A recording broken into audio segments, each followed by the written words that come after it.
Sir, this is awful. A Dark Age drifter. Yu was 9 cycles old and visited it often. She and her family lived next door to Judson, and sometimes they sent her to Germain when their boisterous neighbor was too belligerent, as he was today. Germain didn't mind. Judson doesn't think it was a good idea to let the Iron people stay with us, she was saying.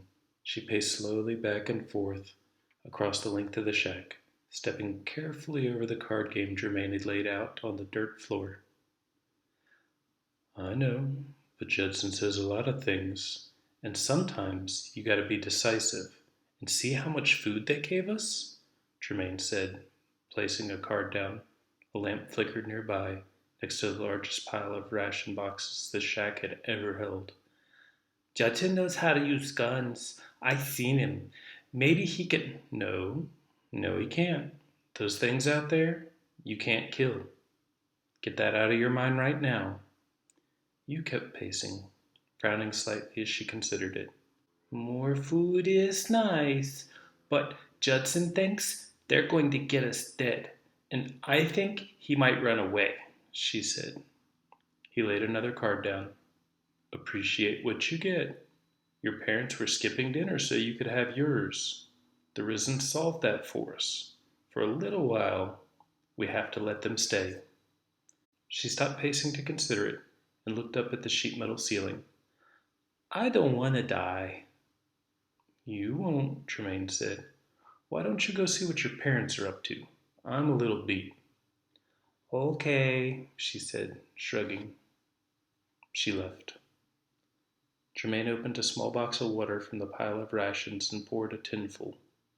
Yu hadn't noticed because it was too difficult to see in the flickering lamplight, but his hand shook. Judson's breath steamed in the night air as he shut the gate that bordered the town as quietly as he could. Shivering would mean shaking the rickety thing and waking up Yu's family, so he kept the handle gripped tight as he pushed it back into place. He now stood at the pass outside of Eaton Valley. He turned around. He walked right into Germain.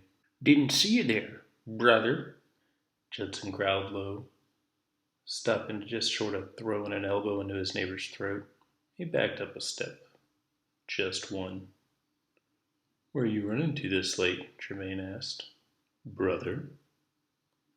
What are you, bents? Away from this before the shooting starts. We gotta trust this Lord Dryden knows what he's doing, Germain said. Judson shook his head. You and all the deal makers are going to get this town dead. These guys are worse than the stories. You know how I feel about the Risen, but they saved us this week, Judson sneered.